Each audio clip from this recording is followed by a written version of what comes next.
संतों ने कहा, पार्वती को देखते ही कोई हाथों की रेखाएं नहीं देखी, कोई उनकी वो जन्म कुंडली नहीं देखी, सीधा ही बोला उनको देखते ही। संत देवऋषि नारद ने, संत बड़ी सुंदर सुशील होगी, इसके कारण तुम्हारा नाम भी पूरे संसार में बड़ा रोशन होगा। एक बात याद आई, एक बार दिल्ली में एक कोई वो हस्तरेखा देखने वाले थे। उन्होंने कहा, स्वामी जी आपका हाथ देखो। हम कहीं जा रहे थे, थोड़ी देर के लिए खड़े थे, तो मैंने कहा देखिए, कहते मंगल भारी शनि भारी, मंगल भारी शनि भारी। उसने हाथ, आपकी अंगूठी, आपका मंगल भारी शनि भारी उतर जाएगा। मैंने कहा अच्छा।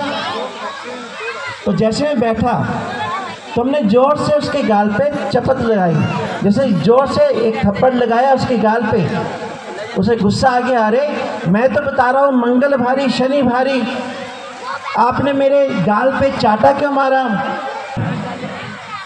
मैं कहा पंडित जी आपको अपना भविष्य तो पता नहीं, आपके गाल पे मेरा हाथ भारी, ये तो पता नहीं आपको। तुरंत दान महाकल्याण हो गया और मेरा मंगल भारी शनि भारी दिख रहा है। इसलिए कहने का भाव, हमें जागरूक होना पड़ेगा, हमें संतों के पास, महापुरुषों के सत्संग में जाना पड़ेगा। और सत्संग ये मैं बताता कि भक्ति है क्या। एक तो दुर्गा जी आ गई ये हाईवे पर, एक लेडीज को दुर्गा जी आ गई, उसने बाल खोल लिए, मैं दुर्गा, मैं काली, मैं चामुंडा। ट्रैफिक जाम हो गया। जब रोड जाम हुआ जी, हाईवे वाला, सिंगू बॉर्डर वाला, एक ट्रक ड्राइवर, उसने ब्रेक, कहते क्या हुआ? कहते वो दुर्गा आ गई, माँ काली आ गई। कहते अच्छा, ट्रैफिक जाम है, अब घंटे 2 घंटे लगेंगे। सरदार जी ने पगड़ी उतारी, बाल खोल लिए सरदार जी ने, उनके बड़े बड़े बाल होते हैं। वो भी भीड़ में चले गए नाचते कूदते हुए।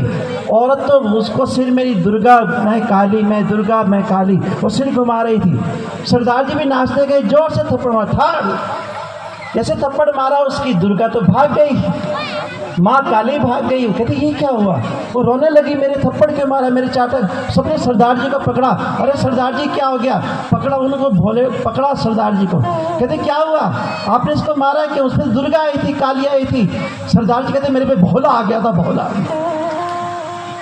का भाव, संत महापुरुष, ये कथा कीर्तन हमारे उस विवेक के चक्षु को खोलता है, अंतर की दृष्टि को खोलता है। जहाँ हम टीका लगाते हैं, जहाँ शिव नेत्र है, तब संतों ने कहा, देवर्षि नारद ने, पार्वती का जो पति होगा वो अमंगल वेशकारी होगा, नर कपाल पहनने वाला, भस्म रमाने वाला, उसके कुल खानदान का कुछ नहीं पता होगा, उसका पिता कौन है, माता कौन है, ये नहीं मालूम होगा।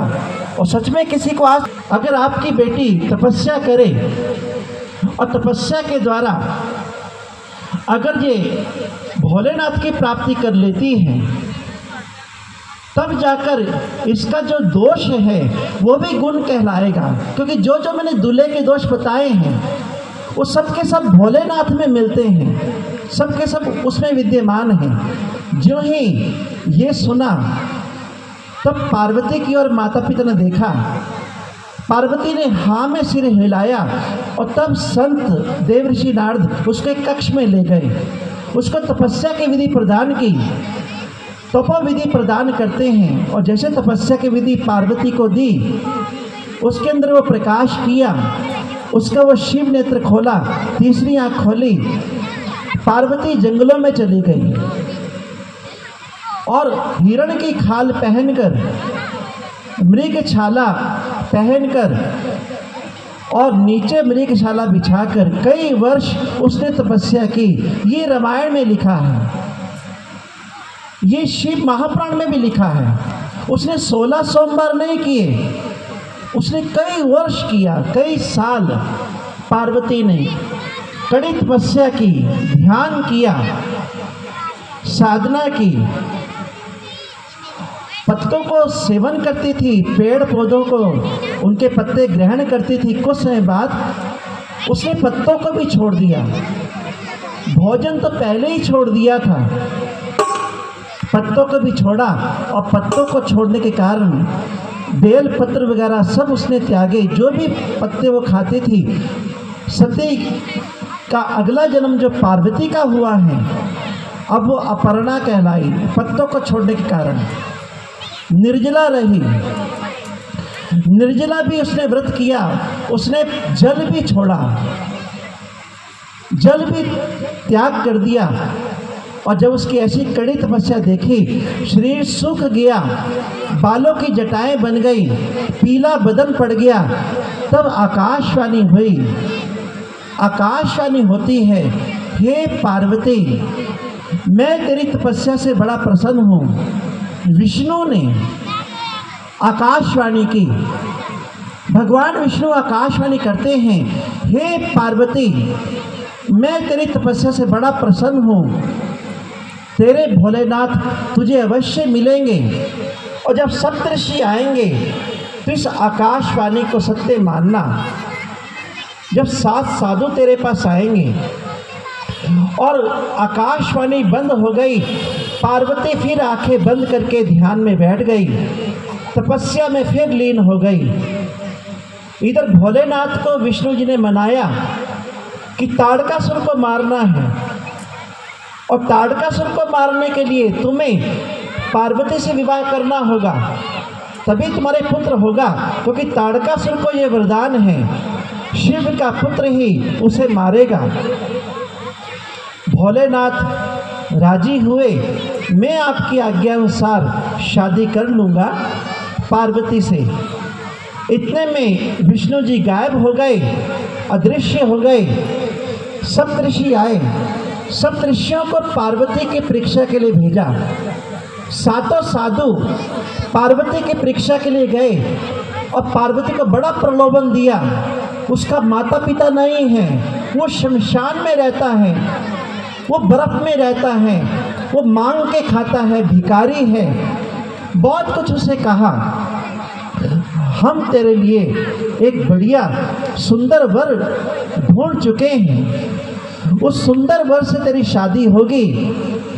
बहुत अच्छा एक राजकुमार है, लेकिन पार्वती नहीं मानी, पार्वती अडिग रही।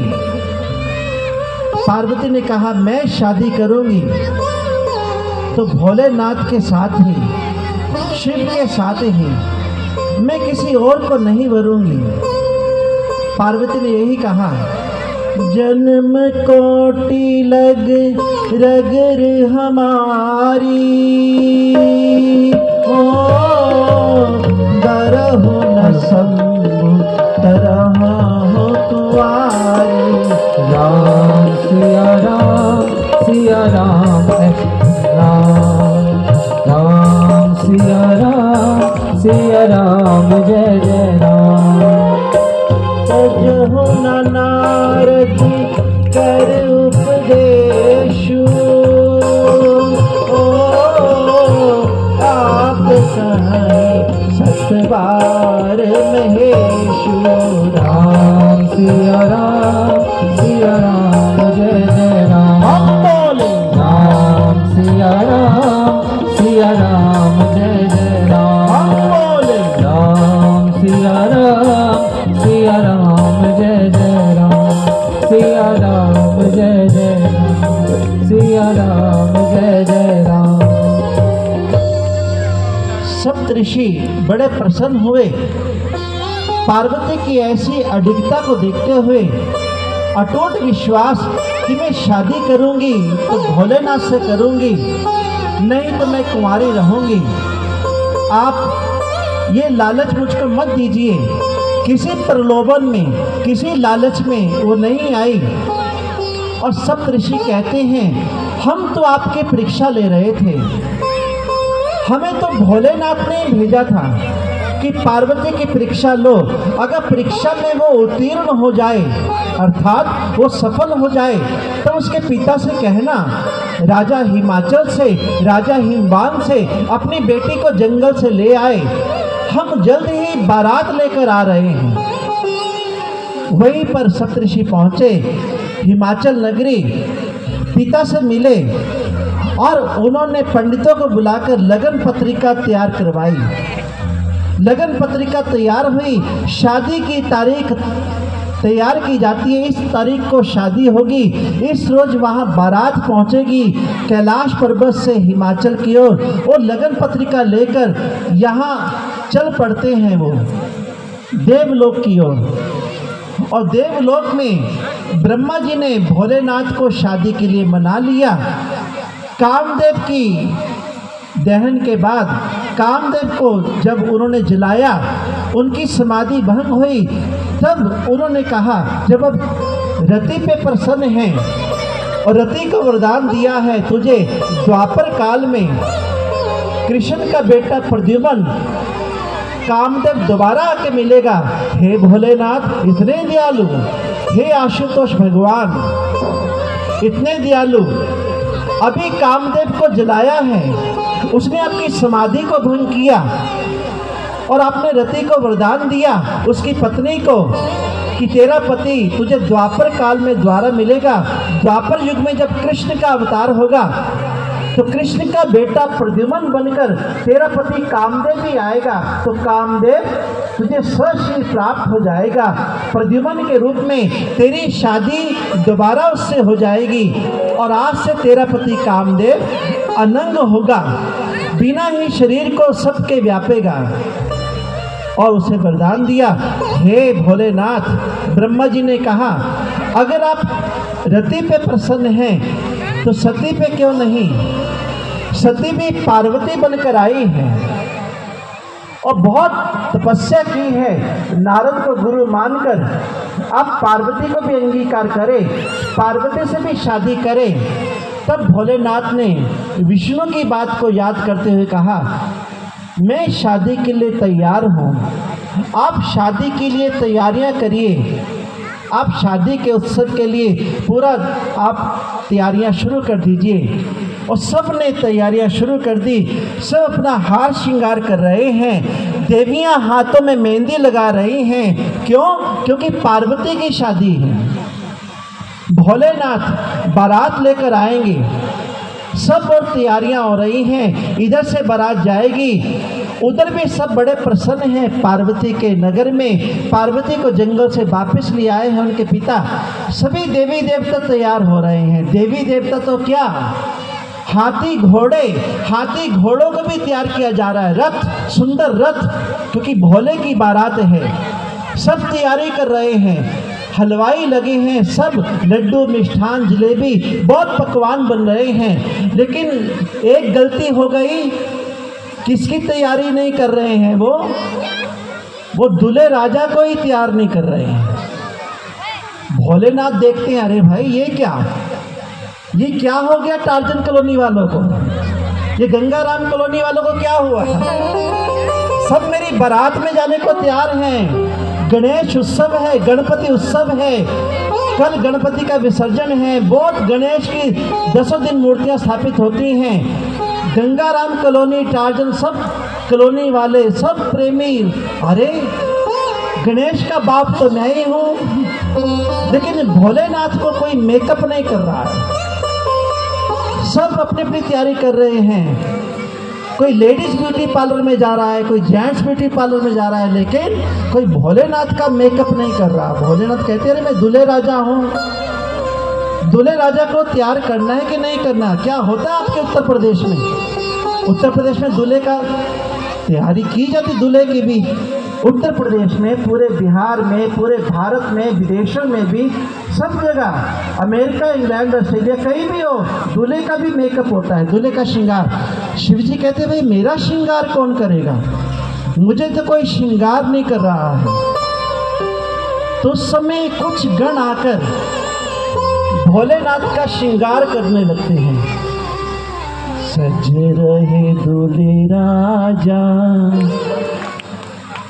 सज रहे दूल्हे राजा, निराले दूल्हे से सज रहे भोले बाबा, निराले दूल्हे से, निराले दूल्हे धूने से, मतवाले धूने से, निराले धूने से, मतवाले धूने से, सज रहे भोले बाबा निराले धूने से, सज रहे भोले बाबा निराले धूने से। और कहा जाता है, तुलसीदास जी ने कहा, तुलसीदास जी कहते हैं चौपाइयों के माध्यम से भी, तुलसीदास जी ने कहा, शिव ही शंभुगन करहि सिंगारा, ओ जटा मुकुट अहि मोर सवारा।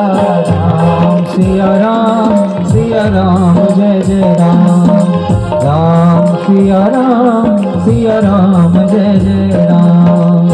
चरल कंठ नर सिर माला, गले में खोपड़ियां और काला नाग, काला सांप। चरल कंठ नर सिर माला, ओ असिर वेश शिव धाम कृपाला। राम सिया राम जय जय राम, बोले राम सिया राम जय जय राम। तन विभूति राख मली गई, सीता की राख शमशान घाट से कुछ गन राख ले आए और भोले बाबा के तन पर भस्म का लेपन कर दिया। तन विभूति पट के हरि छाला, ओ असिर वेश शिव धाम कृपाला। राम सिया राम जय जय राम, राम सिया राम जय जय राम। शशि ललाट, चंद्रमा माथे पे लगा दिया गया। शशि ललाट सुंदर सिर गंगा, ओ नयन तीन उपपीत भुजंगा। राम सिया राम जय जय राम, राम सिया राम जय जय राम। सिया राम जय जय राम, सिया राम जय जय राम, सिया राम जय जय राम, सिया राम जय जय राम। बड़ा ही सुंदर वेश बनाया गया, इतना सुंदर वेश जिसको देखकर ऋषि मुनि बड़े प्रसन्न हो गए और ध्यान में लीन हो गए। आइए हम सब भी भोलेनाथ के इस रूप को निहारते हैं, तेरी पूजा में मन लीन रहे। आइए इस भजन के द्वारा हम भी शिव की इस प्यारी न्यारी छवि को मन में निहारे, शिव के इस श्रृंगार को मन में तेरी पूजा में मन लीन रहे, मेरा मस्तक हो और द्वार तेरा।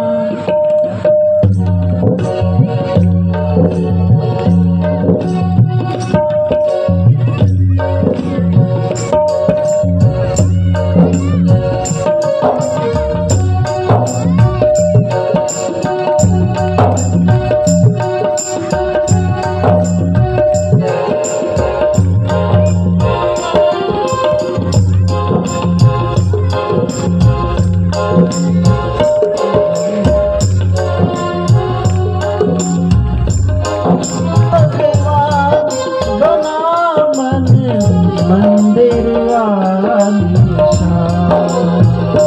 तेरे पूजन को भगवान बना मन मंदिर ताली जोर से।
में तू ही सारे, कण कण में भी हारे ऋषि मुनि कर ज्ञान।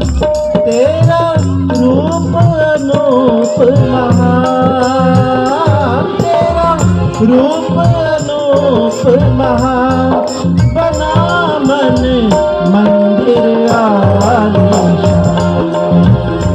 तेरे पूजन तो भगवान, बना मन मंदिर आलीशान।